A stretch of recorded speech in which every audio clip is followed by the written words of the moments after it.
At AutoMasters LLC, our mission is to serve our community by providing quality automobiles at affordable prices.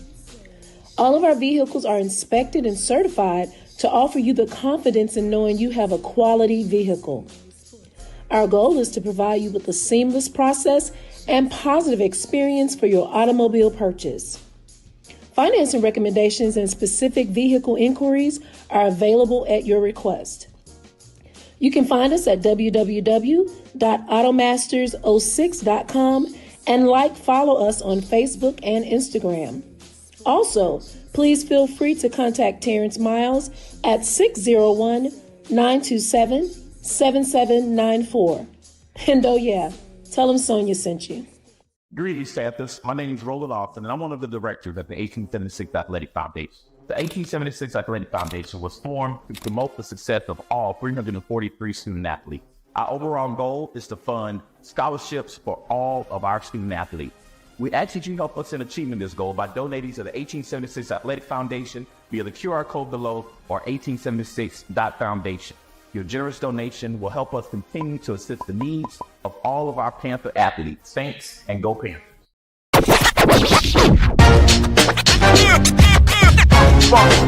It's like a loot machine. All around town, people trying to get down.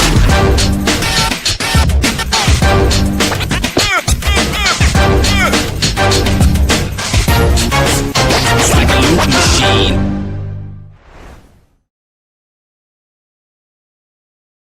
You're looking for the latest information on Southern University sports, the Southwestern Athletic Conference, and HBCU athletics. There's only one place to go.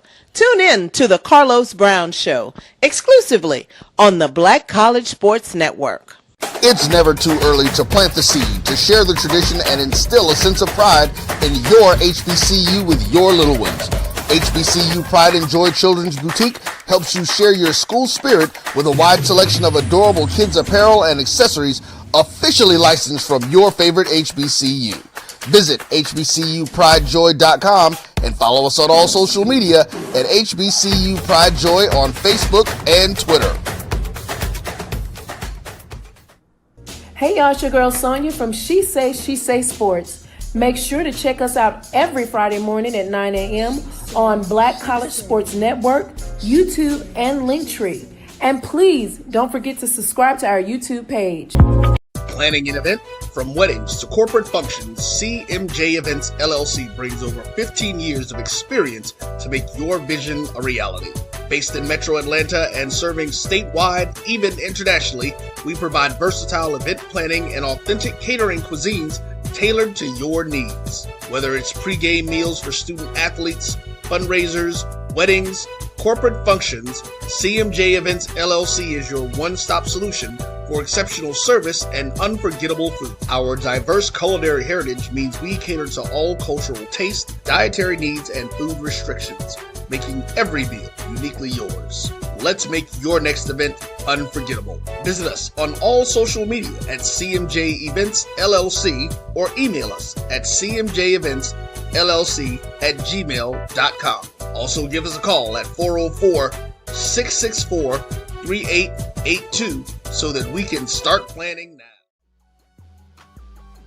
This is the Dean of the College of HBCU Sports, Kenyatta Cavil of Dr. Cavil's Inside the HBCU Sports Lab with Mike Washington and Charles Bishop. Come mix it up in the lab where the course lecture is in session every Tuesday from 6 o'clock p.m. Central Standard.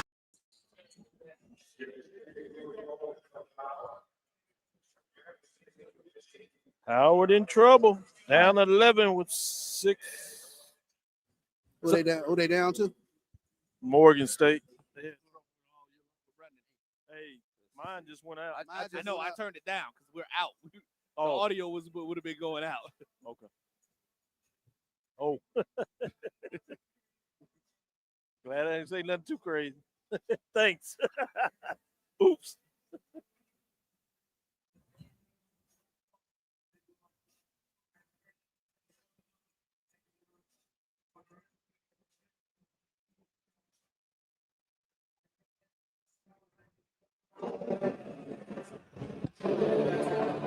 Ready to go? This is Dr. Cavil with Inside the HBCU Sports Lab with Mike Washington and Charles Bishop. Mike Washington's out on assignment. We have AD Drew as he's talking about the lights and everything, making sure we look good on the set here as we are live in Atlanta, obviously, for the SWAC 2025, I should say, SWAC Basketball Tournament. With that being said, welcome to episode 636 of Inside the HBCU Sports Lab and Radio Show and Podcast, a show that is covering the sporting HBCU diaspora, all things HBCU sports, for institutions large and small, from the NAIA to the NCAA. We share insights and information on the HBCU sports culture, HBCU athletic aesthetics, to facilitate the story of HBCU programs and the business of HBCU sports. In short, we just call it the HBCU sports pedagogy. I'm your host, Dr. Kenyatta Cavil, along with my sidekicks, if you would. Usually Charles Mike, he's out, but I have none other than Charles Bishop, as I said, AD Drew. Bring you live. We're going to give you a live broadcast here. We're filming from our home studios, as we sometimes do, but actually this time we're live. Coming live, exactly. Can't be live. I'm closest to home. I'm so AD Drew's home. 20 minutes. As we are doing our show live, so we bumped it back a little bit so we make sure we can get you in here and get us a show. With that being said, as I like to do, Charles, how are you doing? Doing well, Doc. Doing well. I mean, it's been a lot of basketball today, a lot of fun stuff watching today. I mean, it's March Madness. This is what it's about, tournament time. And AD Drew? Well, for me, my brothers, this is week 2 for me, as we hosted the SIAC over at Morehouse last week. So, I am definitely enjoying my fix of basketball for the year. So it's been enjoyable here at the Gateway Center, and my bracket has been busted left, right, side to side. Who's the first to bust your bracket? Huh? Who's the first to bust your bracket? Oh hell, the first game of the day, the women's game. Okay. I mean, when Prairie View won, the women's bracket was busted. Yeah, and then Charles might have had the only bracket that's still working. He cheat coded a little bit. I think on Tuesday, I was 1 for 4. Wow. I lost Prairie View. Whoa. Let me back that up. Wait, but who? I think I was 0 for 4 because Alabama A&M lost. I was 0 for 4 on Tuesday. Yeah. I lost all 4 games. So my bracket was in the garbage too. Yeah, Alabama A&M winning on the men's side. Wait, they had A&M didn't make the tournament. Okay, okay. On the men's, he's talking about the women's side. Oh, the women's side. Okay. Yeah. Today's episode of Inside the HBCU Sports Lab is sponsored by THG Agency. THG Agency is a company that provides sponsors in sporting and educational consulting, as well as data analytics. In terms of the print, I don't know. Back in the day, I could read that real clear. Now, a couple of days over, I struggled through it, but I got it. It's a little far from us. Next time, I might just use the phone. With that being said, I wanted to test myself out. I thought I did pretty good there. But we have a final here. Obviously, Jackson State wins it by 10 over Grambling. Grambling made it close, a little interesting late. Got it within a 3-pointer to do it at a timeout. Jackson State responded. We saw that earlier with Texas Southern and Alabama State. Alabama State responded after Texas Southern got it close. But this is intriguing me. We got Jackson State in the semifinals, both men's and women's. That's 2 years in a row, at least I know. Yeah. They did it last year. Yeah. Not many programs are able to say that. Yeah, not too many programs able to say that. And kudos to Margaret Richards and her staff for getting to the semifinals. And, we were talking with Ashley yesterday. That's a roster of 15 new players. And for them to do as well as they've done the course of this season, for them to gel the way they have and to get a win here in the tournament, that's huge for a program starting out. Yeah, any thoughts in terms of seeing 2 teams in the semifinals? Obviously, in the MEAC, you got Norfolk State, both men's and women's getting it done in terms of their semifinals. Now in the SWAC, you have Jackson State, both men's and women's in the semifinals. And that Alcorn is the only team that's around that may have a chance to join them. Correct me if I'm wrong, because Bethune's women are already out. Bethune is getting ready to play, so Alcorn can join Jackson State as having 2-4. But that ought to gin up the fan base, the Jackson State's fan base, and all, of course, fan base. They ought to get out here. So, oh yeah, but you know, and then in the MEAC, Howard is losing late, 4:43 left, so they're making it highly unlikely that Howard will have two teams in the semifinals. The women getting there, but their men are struggling as they've done this season. And Morgan State looks like they're going to take it to Howard. They're up 80-69 with 4:36 left. Oh, wow. Yeah. But the one thing about it, both the Jackson State's teams were expected to be at that level tomorrow, where if Alcorn gets there, it will technically be two upsets. Yeah. As they were the lower seed in the women's game and on the lower seed in this men's game also. Big shocker this morning. Big shocker. Yeah. Yeah, real good point. But let's get into it. What are some news that's hot on your mind in terms of the day? Obviously, a lot of it is basketball related, and you kind of started off and did a little head started in terms of the bracket busters. But outside of that, what's your biggest news of either the SWAC, MEAC tournament thus far? To me, the biggest story today is Alabama A&M losing. When you take a look at Alcorn knocking them off early this morning, I think that was huge. You're talking about a 21-win team coming into that game. And then I had jotted in my notes, these are Nate Kilbert type games where, you know, it's a little sloppy, there's a lot of turnovers.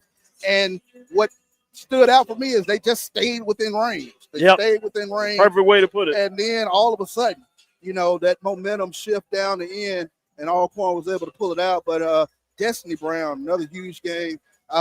She could be a huge factor. I don't care who Alcorn is playing because she's such a force in the middle. Soft hands, catches the ball well, finishes, and then plays lockdown defense. What surprised me about her, we think about her from a defensive perspective, not necessarily offense, but she had a huge offensive game today that really was the impetus of that comeback in the finish. Obviously, left the door slightly open, missing those free throws late, but she did so much work when that ball went off the rim there. It was enough to get it done. One more before I go to you, Drew, in terms of the same type of question in terms of your biggest shocker. I have to ask you this. Southern upset with Grambling defeating Southern on the men's side, or Alabama A&M losing to Alcorn? Which one was the bigger upset? Oh, that's a tough question. I'm going to go probably Southern's men. That Alabama A&M, that's a huge loss, but the men's top seed. Number seed, I thought you would go there. Would be fair, but I got to ask you. My job is to ask tough questions. Right. Got to be Southern on that. 80. What's the biggest HBCU news of the day? You sticking SWAC or you going MEAC? Actually, I want to do two quick comments.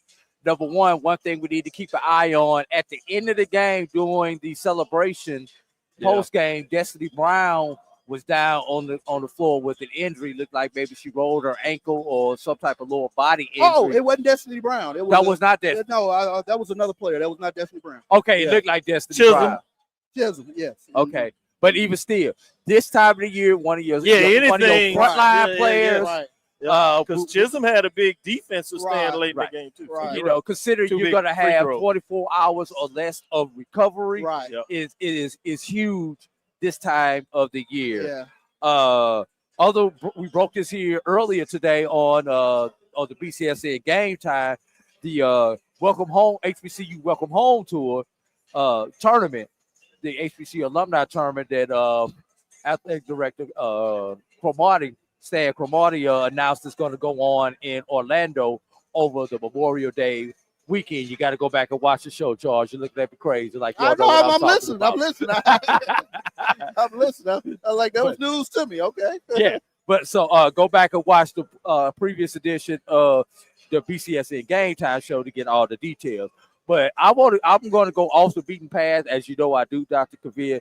I've got to give the small school love and remind everybody that NAIA will open up on tomorrow. And what a day of action tomorrow will be. Not only will we have the SWAC semifinals, men and women, the MEAC semifinals, men and women. You've got A&T's women playing tomorrow, along with all the NAIA institutions. So get the iPads, the cell phones, the laptops, the desktops, the Roku TVs, the Fire TV, The Amazon Fire So when TV. did NCAA Division II start?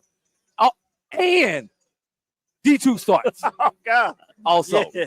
So tomorrow is going to be a flipping day on whatever devices that you have. You know, this is one of them days. Yeah, they talk about the first next weekend on Thursday and Friday where everybody always takes off work, but you're an HBCU fan.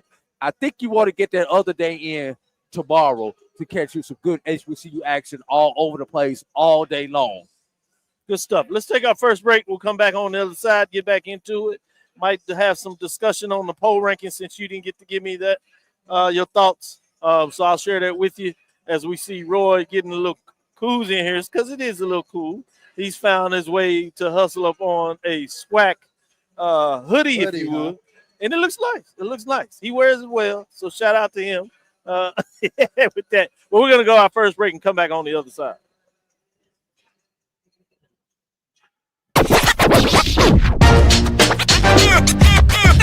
It's like a loot machine. Going around town trying to get down.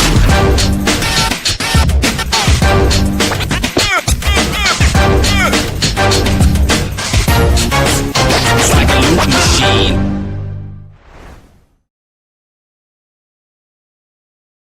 You're looking for the latest information on Southern University sports, the Southwestern Athletic Conference, and HBCU athletics. There's only one place to go. Tune in to the Carlos Brown Show, exclusively on the Black College Sports Network.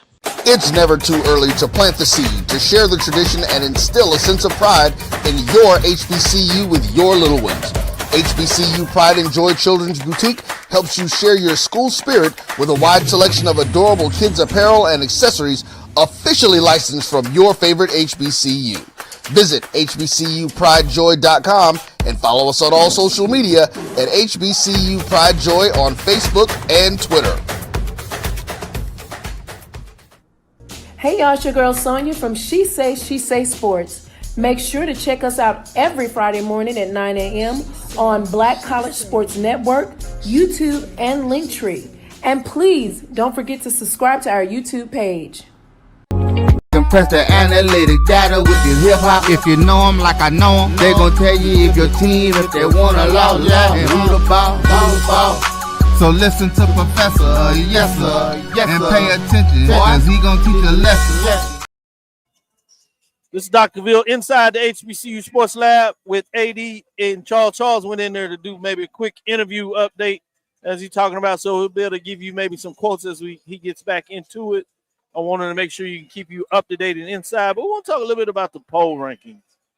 Released them on Tuesday, and I want to get your thoughts in terms of what may change thus far. I know we still have some games left and things will play out in the tournament, but as things stood this week on the women's side, as it looks there, I'm looking at the men, but we're going to put up the women. So let me make sure I get that to you as I discuss it there. As we look at it going forward, we had a top 5 on the women's side. I want to give it to everybody there. Top 5 was number 5, Texas Southern Tigers. They're still alive in the tournament. You got number 4, Alabama A&M Bulldogs. We already talked about that they're going home. Spring break. Number 3, Southern Jaguars. Spring break. Number 2, North Carolina. Well, that's actually the women's. Women's is still alive. Yeah, I thought we was on the women. Yeah. So Southern Jaguars, they're still alive. The men on spring break. My bad. Who were the former number 1. So when we get to men, it really get interesting in terms of who's going to be your new number 1. Yeah. And number 2, North Carolina A&T Aggies. They still in it. Still to play. And number 1, Norfolk State Spartans. They are still playing. So go ahead and give me your thoughts in terms of what type of changes you expect going into next week based on halfway, as you said earlier today, a little more than halfway of the tournaments are done. Yeah. Well, I'm looking at your receiving votes. You had Howard essentially at 6, Jackson State 7, Grambling State 8, Coppin 9, Maryland Eastern Shore 10. Don't remember if Coppin won. I know Grambling is lost. Maryland Eastern Shore has lost. Looks like Jackson State may be the only one in that bottom. Howard's women won, correct? Correct. So Howard and Jackson State will be fighting for that spot that A&M may be losing. It's just that simple. But it's tournament time, Dr. Cavil. Things change. Teams that aren't supposed to be there wind up being there, and there's always somebody who busts the bracket, like your alma mater at Prairie View A&M. Right, and they really Valley did their part over FAMU. Really did their part. So you're saying if Howard continues to win, do they have to win to get in the finals, or have they done enough, in your opinion, to jump in the poll based on the early exit for Alabama A&M? Even though Alabama A&M has had a great season, 20-plus wins, 14-4. Where are you going with that? One of those two will have to pick up at least one other win to either Jackson State or Howard, in my opinion, need to pick up another win to vault, because 1, 2, and 3 are going to stay there. The order may switch, but the teams that are 1, 2, and 3 right now will remain in the top 5. It's just going to be a matter of where when this tournament is done. Texas Southern has picked up a win, so if anything, Texas Southern at least moves up to 4 as of right now. Depending on what they continue to do, they may bump up to 3 or 2. So there's one slot available, and right now it's Alabama A&M slot. Another win by either Jackson State and or Howard definitely solidifies them to finish in the top 5, Dr. Cavil. I like that. My question now, let's turn it Black College Championship Invitational. This could be a really nice get for them if Alabama A&M is one of their teams that are evaluating. And if they get the invitation, obviously have to accept it. Then what's going on there in terms of your news there? So with that being said, any thoughts on that? I mean, you've got Alabama A&M. You've got your alma mater. Where you work at, Texas Southern, who's also a good get. Jackson State Southern. I mean, anyone. No, I'm just saying, since A&M is out already. A&M is out, but any one of them other 4, any one of those other 3, whoever is not the winner is going to be. We know how Jackson State likes to travel, so Jackson State definitely is going to be a good team. Alabama A&M is a great team, and I think they're going to be a team with a chip on their shoulder should they accept the invitation to the BCIC. Charles, we're talking about the top 5. Texas Southern, women 5. Number 4, Alabama A&M. We talked about that for their exit. Then you have Southern Jaguars at number 3. You have number 2, North Carolina A&T and Norfolk State. They're all still playing. Just outside of that is Howard in terms of the top 5, if you would, receiving votes, as well as Jackson State.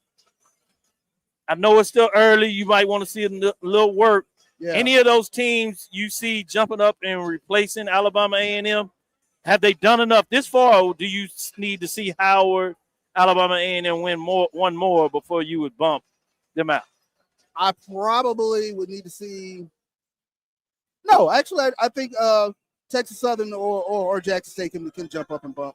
Well, Texas Southern's in there. Okay. So Alabama A&M is falling out. There's only one that's fall. Okay. Alabama A&M. It's not on the screen up there. Alabama A&M is falling out. So it's with Jackson State. It's basically 7. Howard is 6. So of those 2, which one you jumping in, or would you jump in? Jackson State. Yeah. Like you knew he wasn't gonna say Jackson State. I think you can make the argument. Yeah, you can make the argument. No, you can make the argument. I'm just curious at this point. With that, let's take our next break and come back on the other side and talk about the men's top 5 and see what you think's on that. Let's face it, shopping for insurance can be time-consuming. That's why when it comes to your auto, home, and life insurance needs, make things simple and trust the experts at Allstate. They will help you get the coverage that fits your needs while helping you bundle your life, home, and auto policies. Bundling saves you money, sure, but it also saves you time, so you can enjoy the things that matter most even more.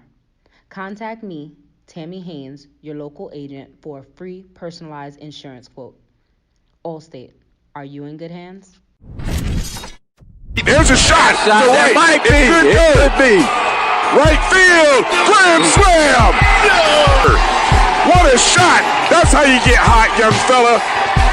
Thank you, guys, for what you do for HBCU athletics. This is a fantastic avenue for all of us. This is our ESPN, so we love what you guys do, and all you guys at BCSN. We really appreciate what it is that you guys do for us. Are you hungry for compress the analytic data with your hip hop? If you know them like I know them, they gon' tell you if your team, if they wanna lose, and who the ball. So listen to Professor, yes sir, and pay attention, cause he gon' teach a lesson. The HBCU Sports Lab with Charles Bishop and AD Drew. We're here inside the arena here at the Gateway Convention Center for the 2025 SWAC Basketball Tournament. We ended last segment talking about the women's top 5. So we're going to jump in here and talk about the men's top 5 for this week. Hadn't had a chance to have you see it. So I'm going to read out for you. And we have it up here now. Bethune-Cookman at 5. 4 is Norfolk State. 3 is Jackson State. South Carolina State and Southern. Bethune-Cookman is still alive. Norfolk State is still alive. In fact, Norfolk State has made it to the semifinals. Jackson State still alive, and they've moved to the semifinals. South Carolina State Bulldogs have moved to the semifinals. Southern Jaguars were formerly number 1. Interesting to see if you think they're going to stay number 1.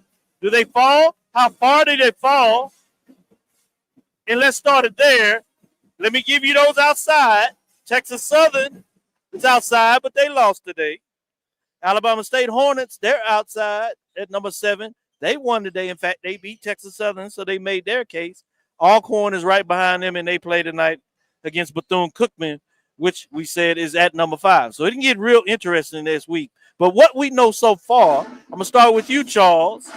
How far does Southern fall, and do they fall, particularly with it being their first game quarterfinal? They didn't win one in turn. First round knockout, they could fall. First round knockout. Yeah, you don't have to say that with glee on your face. I'm gonna tell your friend Carlos. I know, right? I can see the Jaguars falling to 5 easy, because you're gonna have you're gonna have. You do keep them in the top 5. Though. Yeah, I gotta keep them in the top 5. They're regular season champions. I'm not gonna keep them out the top 5. So does Bethune-Cookman have to win tonight to stay in the top 5?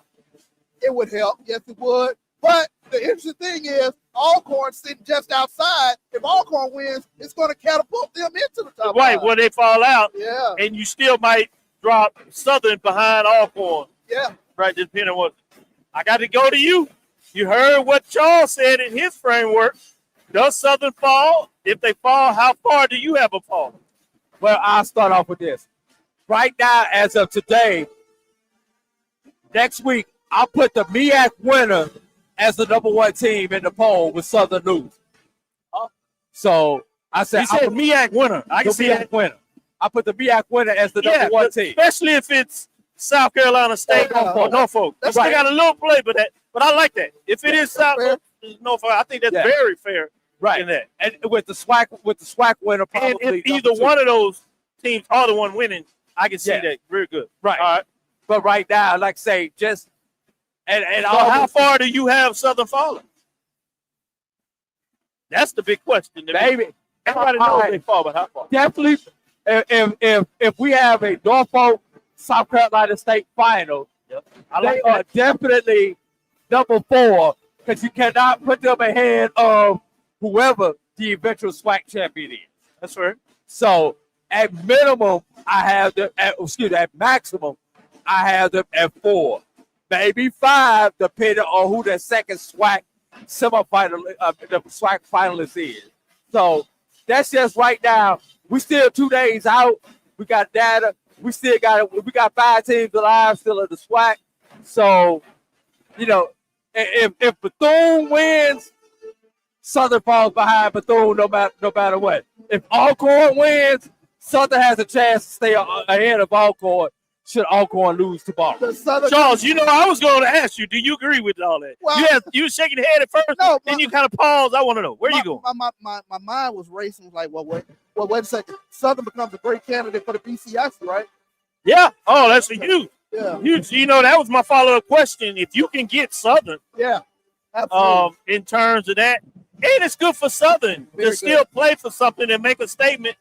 One, to close out a season potentially on a winning note. Yeah. You didn't get your big prize, but now you got to play for something else, a BCS tournament. And if you're in the rankings, you push yourself back up in the mark instead of your last statement being a first you always said, exit. You always said trophies matter. So to be able to play for trophy, take a trophy back home, that matters. I was about to ask Doc whether or not, if say Southern goes to that and either wins or gets to the championship game. I think that's huge. That puts them back, and depending on how Norfolk State and South Carolina State finish, and they make their run, let's say that one of those get an opening round game, how do they plan that opening round game? You give me a win by either one of those teams in a first 4 game, then I still have to keep that team ahead of Southern. Let's set it up like this. Let's say Norfolk State or South Carolina State, they win. They win the tournament, right? And they go to the first round, but you have a Southern matchup with the loser of that for a championship. I still go with and the winner of that loses in the opening round. I'm sorry, if they're in that first 4 in Dayton and win that first 4 round in Dayton. I'm saying if they lose.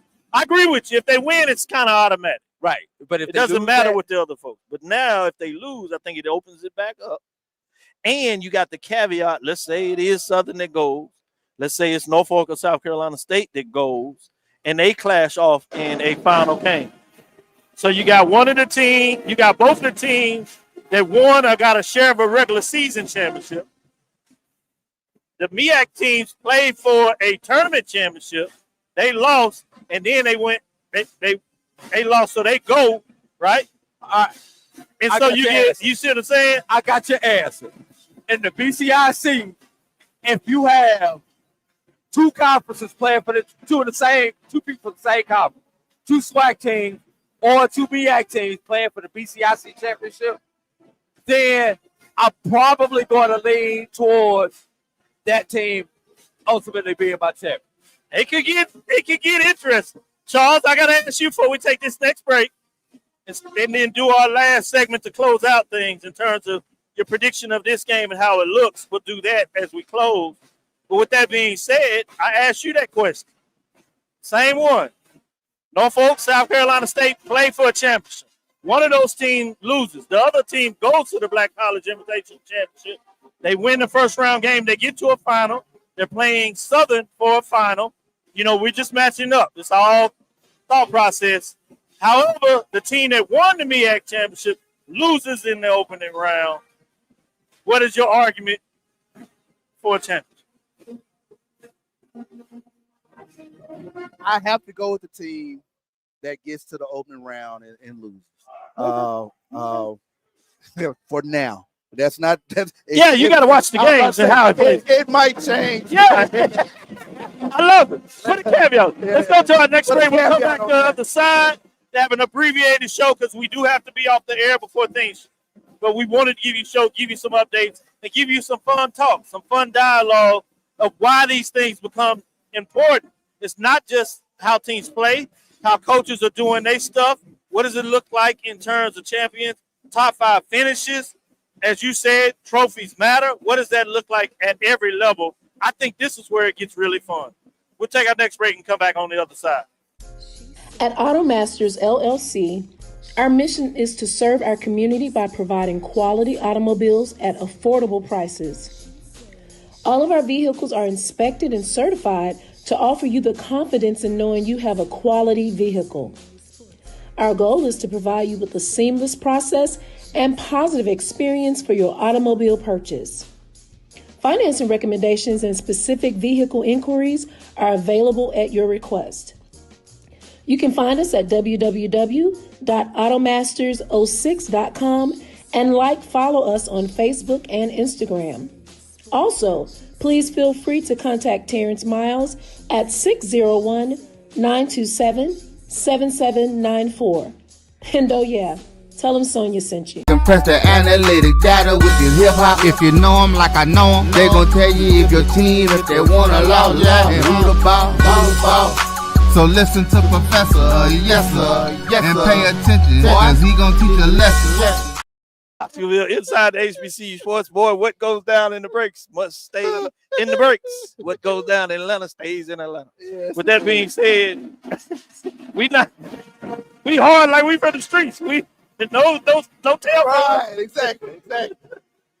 With that being said, let's get into this matchup. Before I do this, hey, Howard is hard to kill the king. Howard is snuck back. They were down 15. It's 1 minute left, 89-87. Morgan still winning. Down to 30 seconds left, and it is interesting, Auburn. I'll keep you up. But as we talk about this, I want to ask you a little bit about this matchup. Auckland State, Bethune-Cookman. Bethune-Cookman has finished strong. The Braves are always tough defensively. Where are you going in this matchup? What are you looking for? And what do you tell the fans to focus on before we get into this? Take my FAMU bias out of this. Yeah, please do. You are a professional. I've seen you do it. We want everybody to lose. Alcorn has been the hunted for the last couple of years now. They are the hunters. Yep. Sometimes you realize that all the success you have in the regular season, winning regular season titles, are no good without coming home with the championship. So maybe they let their foot off the gas, knowing that they need to prepare for the sprint. I'm going with Alcorn State just based upon the fact of the experience. And correct me if I'm wrong, Reggie Theus has only been here one time previously. Yep. So I'm going with Alcorn based upon the experience, based upon that hunger of having, especially those first round losses that they've had. I think they've learned from those. A couple of years ago, they made it to a championship and lost to Texas Southern. Texas Southern was just a buzzsaw through this tournament. Charles, what are your thoughts in terms of this?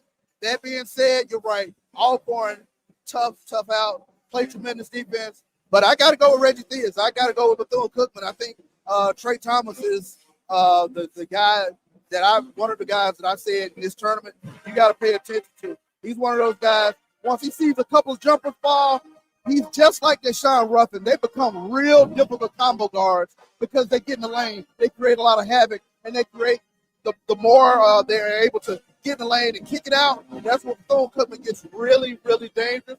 They rebound the basketball. They play good enough defense. GED. I think they're going to be a tough out. They're going to be a tough out for anybody. They were my kind of sneaky pick to go all the way. Man, y'all won't believe this. Howard actually took the lead 90-89, and then they came back and final with Morgan State getting the win at the buzzer, essentially winning 91-90. Crazy game. Howard went up with 16 seconds left, 90-89. Morgan State gets the bucket to get it going on. So that is wild how you'd have it. To your point, though, it sets up for a matchup. If Alcorn can find a way to get out of here, it sets up a Mississippi semifinal, which, like you said, will get things really interesting. So it's fascinating so much. I love this time of the year while going on. As we count down the clock to tip off, it's fascinating as they're warming up, getting ready to go apart. Let me talk a little bit more. You got this North Carolina Central Delaware State matchup coming up. Coach Moulton oftentimes finds his magic in the tournament, but Delaware State is coming up type of program. They really played well, if you would, coming down the stretch, getting some big wins. Any thoughts in terms of the Delaware State North Carolina Central matchup? I got to go with the steady presence of North Carolina Central. I know Delaware State has done quite a bit, coming into the tournament, but go ahead and give me Mouton going into this. Chalk is no longer used in the education system, so I'm going with the dry erase board. I'm dry erase at Delaware State because I'm seeing all these upsets. Why not? I ain't got nothing to lose. My bracket's already going to crap. Why not? Go with the Hornets. Yep. So Morgan State scored driving from the outside down the lane, kind of throws a little hoop shot, falls in the bucket. Did it with about 11 seconds left, and Howard cannot get a shot to go at the buzzer. So Morgan State is moving on. Howard knocked out. Another candidate for the spring break. Spring break. Hey, that's baseball. Oh, no baseball. Ooh, ouch. Ouch. Yeah. Spring break. Spring break.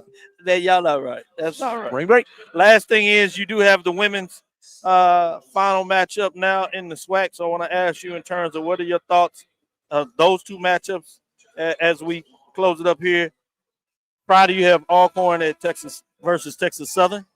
That is the 11 o'clock early game. So it'll be interesting to see can they get lathered up and get going. And then the late game is that old rivalry that a lot of folks know goes back pretty far in the SWAC as well. Jackson State and Southern. So that's going to be a good one. Rock 'em, sock 'em.